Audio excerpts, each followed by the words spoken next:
연인처럼 왔다가 도둑처럼 가버리는, 도둑처럼 왔다가 연인처럼 가버리는 연인과 도둑의 시간. 네, 매주 월요일에 문을 여는 영준 책방, 약간 시작이 좀 이상했는데요. 복효근님의 시집 꽃 아닌 것 없다 중에서 10월이라는 시로 문을 열었습니다. 뭔가 좀 분위기 있게 시작을 해보고 싶었는데 약간 시작이 조금 미스가 있었어요, 교수님. 네. 오늘도 영준 책방의 책 주치 중앙대학교 문헌정보학과 남영준 교수와 함께합니다. 교수님 안녕하세요. 네, 안녕하세요. 네, 우리 기술 감독님이 조금 오랜만에 오셔가지고 오늘 좌충우돌합니다. 그게 생방송의 묘미인 것 같아요. 그럼요. 네, 녹음이 아니라는 이야기이기도 한데요. 교수님 오늘 11월 4일 벌써 11월의 첫 번째 월요일이에요. 네. 앞서서 전해드린 이 시가 복효근 시인의 10월이라는 시였는데 도둑처럼 왔다가 가버린다. 네, 너무 좋죠. 네. 아니 그만큼 빨리 지나간다는 이야기겠죠? 네, 빨리 지나가고 그냥 슬며시 사라진다는 어떤 그 표현을 이렇게 표현할 줄은 몰랐어요. 네. 맞아요. 왠지 도둑이라고 하면 좀 안 좋은 이미지만 생각을 했는데 좀 절묘한 것 같다. 이런 생각도 좀 듭니다. 오늘 문을 여는 글귀를 시를 골라주셨는데요. 과연 오늘 책 처방이 어떨지도 궁금해지거든요. 네. 일단 뭐 말씀하신 것처럼 이제 도둑처럼이라는 건 살며시라는 것 같아요. 10월에서 11월도 정말 아차하는 순간에 이게 10월이었나 11월이었나도 모르고 지나는 것처럼 연인처럼 또 어느새 가까이 다가와서는 이런 이제 느낌을 이제 표현하신 이제 복효근 시인은 이제 그 전북에 있는 조그만한 중학교 국어 선생님이세요. 네. 그래서 그 아이들을 위한 시를 많이 쓰시고요. 그다음에 어른들을 위한 시도 굉장히 많이 발표하셨어요. 그래서 제가 이제 제 개인적인 생각입니다마는 그 동시를 쓰는 작가분들은 그 어른들을 위한 시나 에세이를 쓰시면서도 그 문장이 참 맑고 깨끗해요. 그리고 내용이 참 오밀조밀하게 재미있게 쓰여 있어서 제가 11월이지만 정말 어느새 간지 몰라서 살며시 11월이 왔기 때문에 네. 제가 오늘 복효근 시인님의 10월을 추천했습니다. 네. 오늘 처방책의 주인공도 이 청소년 문학과 무관하지 않을 것 같은데요. 여러분들 매주 월요일 이 영준 책방이란 시간 통해서 청취자분들께 맞춤 책 처방을 해드리고 있습니다. 책 처방 받기 원하시는 분들은요. 샵 0945 우물정 0945번으로 문자 메시지 보내주시면 되는데요. 이러한 상황인데 어떤 책을 읽으면 좋을까요? 라고 보내주시면 저희가 또 모아서 교수님께 책 처방을 함께 받아보도록 하겠습니다. 또 모바일 어플 예스앱 유튜브 보이는 라디오도 함께 하실 수 있는데요. 지금 유튜브 보이는 라디오를 보시는 분들은요. 저를 나오는 모습만 보실 수도 있고요. 그리고 지금 밖에 우리 화면 좀 넘겨주실까요? 교수님만 또 원샷으로 나오는 화면도 보실 수 있어요. 그래서 네. 교수님을 더 가까이서 보실 수도 있고 저를 또 더 가까이서 보실 수도 있습니다. 많이들 접속해 주시기 바랍니다. 자, 오늘 청취자분들 사연이 사실 지난주에 많이 왔었거든요. 그중에 어떤 분께 처방을 해주셨을지 궁금한데 사연 소개해드릴게요. 김미성님 사연입니다. 요즘 외손자에게 이야기를 들려주려고 동화책을 읽고 있는데 괜찮은 거겠죠? 읽을 때마다 어린 시절 엄마가 이야기 들려주셨던 기억도 나고요. 동심으로 돌아가는 것 같아서 너무 행복해요. 이렇게 얘기를 해주셨는데 그러니까 외손자한테 이야기를 들려주시려고 직접 동화책을 지금 읽고 계신 거예요. 그렇죠? 네, 그런 것 같습니다. 어떤 책들을 그러면 김미성님께는 추천해드리면 좋을까요? 일단 뭐 그 동화책 내용들이 굉장히 아이들이 그 흥미를 가질 만한 것도 많고요. 어른들도 흥미를 가진 게 많아서 뭐 웬만한 동화책으로들은 다들 뭐 어른들이나 아이들에게 다 좋을 거라고 전 생각합니다. 네. 요즘은 그리고 예전에는 뭐 전래동화라던가 아니면 세계 명작 동화 이런 것들이 많았는데 요즘은 아주 다양한 동화책들이 많더라고요. 네, 많습니다. 그러니까 과거에는 뭐 어쩔 수 없이 이제 외국에서 온 외국 그 동화를 번역한 게 이제 많았고 국내에서 생산된 이제 뭐 출판된 책들이 상대적으로 적었는데 요즘에는 뭐 동화책도 그렇고 그림책도 그렇고 동시도 그렇고 만화책도 그렇고 우리나라에서 우리나라 작가분들이 쓴 그 아동 관련된 서적이 굉장히 많이 나옵니다. 근데 그 특징은 그 그림이 생각보다 많이 들어 있어요. 근데 그 예전에는 이제 상황을 설명을 하려면 그 뭐 글로 쭉 설명이 되었다면 요즘은 이제 상황 설명을 좀 줄이고 좀 그림으로 그 상황을 설명하고 있는 거죠. 그러니까 뭐 옛날 전래 동화임에도 불구하고 이제 다 아시는 얘기지만 뭐 호랑이가 나와서 뭐 너 떡 하나 주면 안 잡아 먹지라는 걸 옛날 글로 설명했다면 네. 요즘은 이제 호랑이가 뒤에 그려져 있고 그다음에 어흥이란 글자 두 글자 딱 있는 거죠. 그렇기 때문에 이제 요새는 그 같이 읽어줄 때 그 아버님이 됐던 혹은 할머님이 됐던 굉장히 이 감정이 풍부하신 분들이 추임새를 넣으면서 떡 하나 주면 안 잡아먹자고 손으로 이렇게 확 잡는 표정을 하면 아이들이 오히려 더 깔깔거리고 더 재밌어하고 더 집중하는 거죠. 그래서 이제 요즘 간혹 이제 젊은 아빠들 보면 이제 피곤한데 자꾸만 뭐 아빠 읽어달라 그러잖아요. 네. 그러니까 졸면서 이렇게 읽으면 제 그 제자들 이제 딸내미라든가 아들 들어보면 네.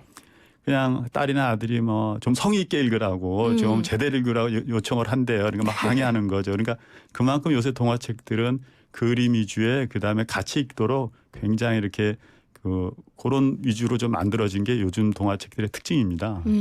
그리고 이 이야기를 듣다 보니까 교수님 네. 그렇게 상황 설명 글로 쭉 해줄 때보다 그림과 그런 뭐랄까 의성어, 의태어들이 많이 나오면 아이들의 상상력도 더 풍부해지지 않을까. 굉장히 풍부하죠. 그러니까 이제 문장에 없는 거를 자기가 연상할 거 아니겠어요. 호랑이가 나왔다는 걸 옛날 호랑이가 나왔습니다 쓰였다면 그것에는 그 글자는 없는 거지만 호랑이가 어둠 속에서 살며시 나오는 걸 상상하면서 네. 그 문장을 대체하니까 아동들에게 굉장히 유익한 거죠.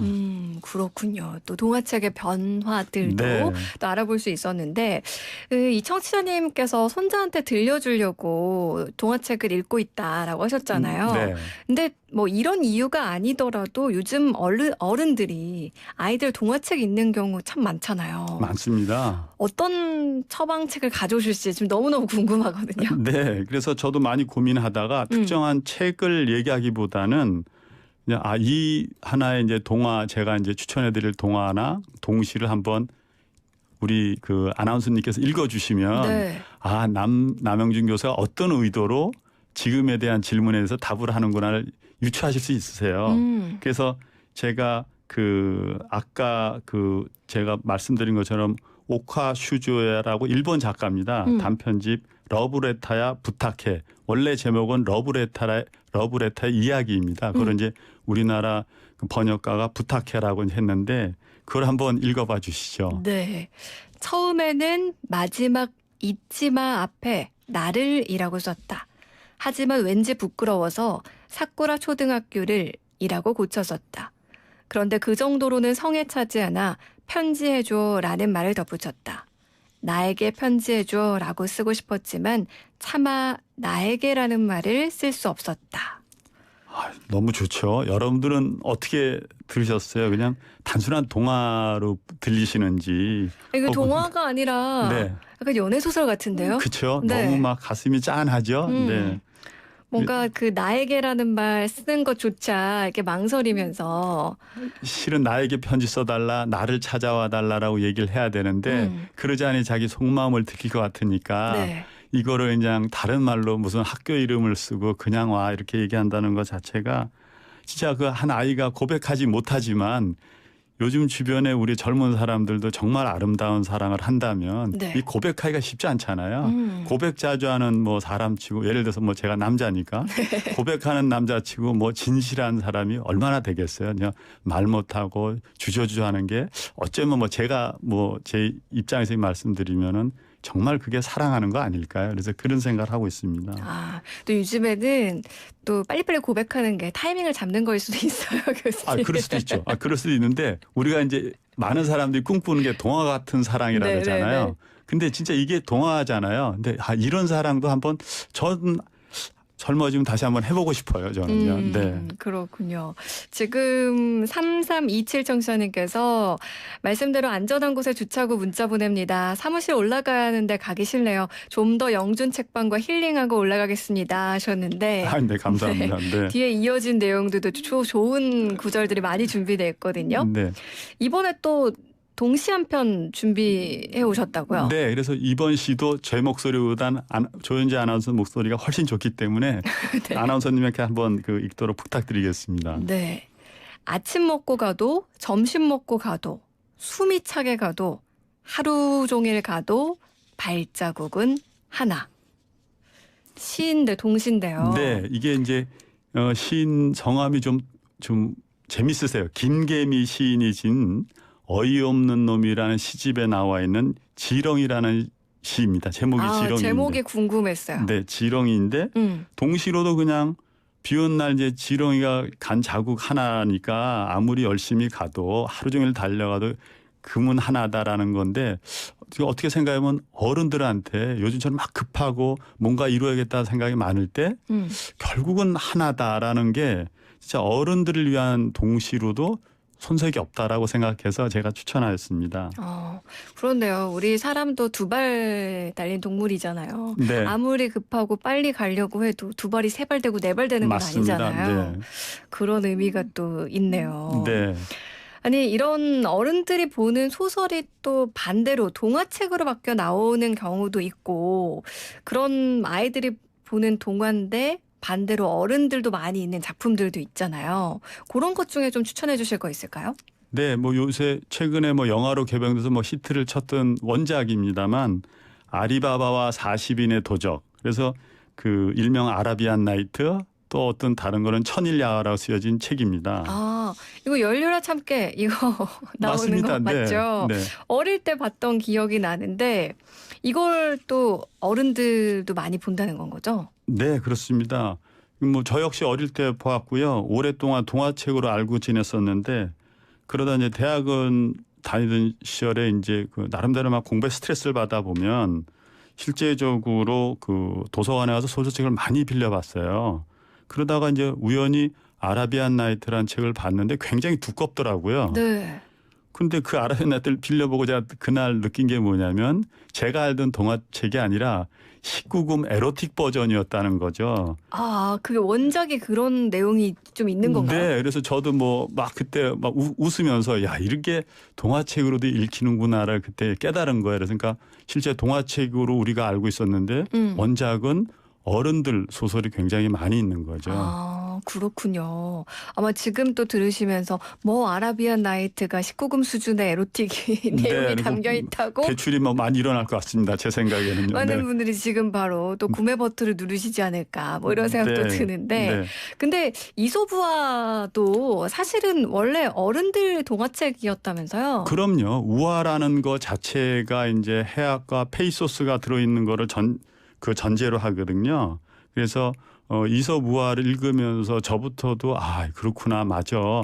이 삶이 이런 거지라고 느껴지는 인생 지침서로도 손색이 없잖아요. 네. 그래서 결론적으로 동화책은 이제 아이들을 위한 책이지만은 결국은 어른들도 위할 수밖에 없는 게 저부터도 어린 시절이 있었거든요. 그래서 동화책을 읽으면서 진짜 순진무구했고 그다음에 아무 걱정 없었고 모든 게 신기했던 어린 시절을 생각나게 하고 그때 마음으로 돌아가게 만들어준 좋은 계기일 수 있는 것 같아요. 그래서 이제 사연 보내주신 김미성 님이시죠? 네. 그러니까 김미성 님이 혹시 책을 읽는데 손자책을 읽는데 마음에 들었다면 그게 동화이든 동시이든 혹은 그림책이든 그거는 아무 문제가 없을 뿐더러 좋은 독서 활동을 하고 있는 거라고 저는 생각해요. 그렇군요.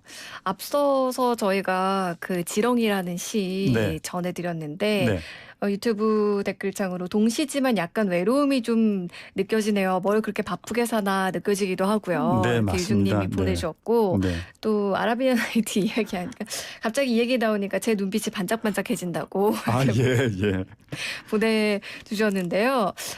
그리고 영준 책방에 교수님하고 인연이 있는 분이 문자를 보내주신 것 같아요. 아, 그래요? 네. 하나 소개해 드릴게요. 근데 네. 교수님 성함을 좀 잘못 알고 계시는 것 네, 같기도 한데 네. 5071 청취자님. 영준 책방 남 교수님, 제 아내도 교수님께 석사 과정을 지도받은 것 같아요. 현재 서울시 도서관 사서로 일하고 있는데요. 아, 예. 그래서 이 시간이 더욱 즐겁습니다. 그런데 영중 책방의 영중은 무슨 의미인가요? 이렇게 보내주셨는데. 아니, 제 이름이었었는데 아마 네. 영중이 아니고 영준, 남영준 맞습니다. 교수님이어서 영준 책방. 네. 입니다. 네. 아니 좀 아내 은사님을 이렇게 방송에서 남편분이 만나니까 더 반가우셨나 봐요. 네, 그런 거죠. 뭐 저도 개인적으로 야, 이렇게 내 팬이 늘어나는구나. 제자들 덕분에 살고 있다는 걸 계속 느끼고 있습니다. 네, 안부 한번 전해주세요, 교수님께서. 네. 아무튼 뭐 그 덕분에 제가 잘 지내고 있고 건강하게 지내고 저 역시 즐겁게 살고 있습니다. 서로 행복하게 살아요. 네, 좋습니다.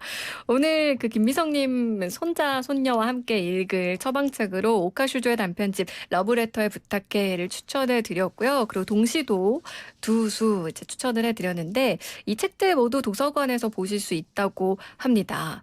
교수님, 근데 요즘 부모님들 걱정 중에 하나가 아이들이 만화책을 보면 좀 공부를 멀리하게 되지 않을까 이런 고민하시는 분들도 많다고 들었는데 만화책 괜찮을까요?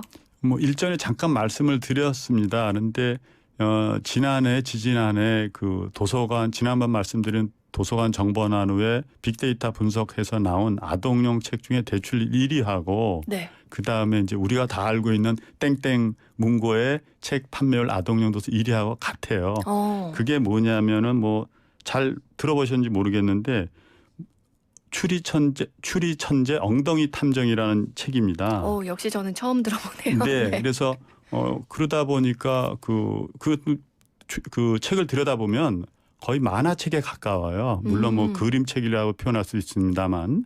그런데 그 책 자체가 도서관에서 대출률 1위라는 거는 이미 그거는 뭐 책으로서도 손색이 없다고 전 생각하고 네. 두 번째는 아이들이 이제 이런 뭐 엉덩이 탐정 같은 거 말고 다른 만화책 사달라 할 수 있는 거거든요. 네. 그럴 때 얘가 진짜 이 책을 사줘야 되나 말아야 되나 판단하기 어려우실 때는 그냥 공공도서관 홈페이지 들어가셔서 그 만화책을 혹여 이 도서관에 갖고 있나 판단해 보시면 돼요. 그래서 그 도서관에 들어 있으면 그러니까 네. 소장되어 있으면 그거는 교육적으로 굉장히 의미 있는 책들이 확률이 굉장히 높습니다. 도서관에서도 교육적으로 의미 없는 책을 보유하고 있지는 않으니까 네. 그걸 기준으로 삼으셔도 좋겠다. 네, 제가 그런 만화책 얘기를 잘못 꺼내면 그 막 매출이 올라가 이렇게 뭐 상업적인 방송이 될까 봐 조심하는데 네. 생각보다 역사 소설 중에서도 그런 그 애들이 책보다는 만화책으로 그 역사에 대한 걸 인지하는 애들이 굉장히 많고 그게 크게 나쁘다고 생각하지는 않습니다. 네, 그렇군요. 요거 좀 참고해 보시면 좋겠습니다. 월요일에 함께하는 영준 책방, 오늘도 책 처방으로 함께 했는데요. 교수님, 오늘 특별히 청취자분들하고 같이 듣고 싶은 노래가 있으시다면서요? 제가 어릴 때 나왔던 노래라서 어쩌면 뭐 약간 그 시차가 두어졌지만 송창식의 맨 처음 고백입니다. 그 조연지 아나운서가 읽어주신 이제 러브레타야 부탁해에서 나온 사랑하지만 고백 못하는 수줍은 아이. 그 다음에 이 맨 처음 고백에서 나온 20살의 청년. 이 두 사람이 하나는 그 나이의 차이도 있잖아요. 네. 그 다음에 일본과 한국이라는 차이도 있고 그 다음에 74년에 나왔거든요, 이 노래가요. 근데 2011년에 이 책이 나왔으니까 시간과 공간과 지리적을 다 다른데도 불구하고 그 고백 못해서 안타까워하는 마음은 너무 똑같아서 제가 이 노래를 신청하는 겁니다. 네, 이런 의미가 담긴 송창식의 맨 처음 고백 전해드리면서 오늘 영준 책방은 문 닫겠습니다. 중앙대 남영준 교수와 함께했습니다. 교수님 오늘 말씀 고맙습니다. 네, 감사합니다.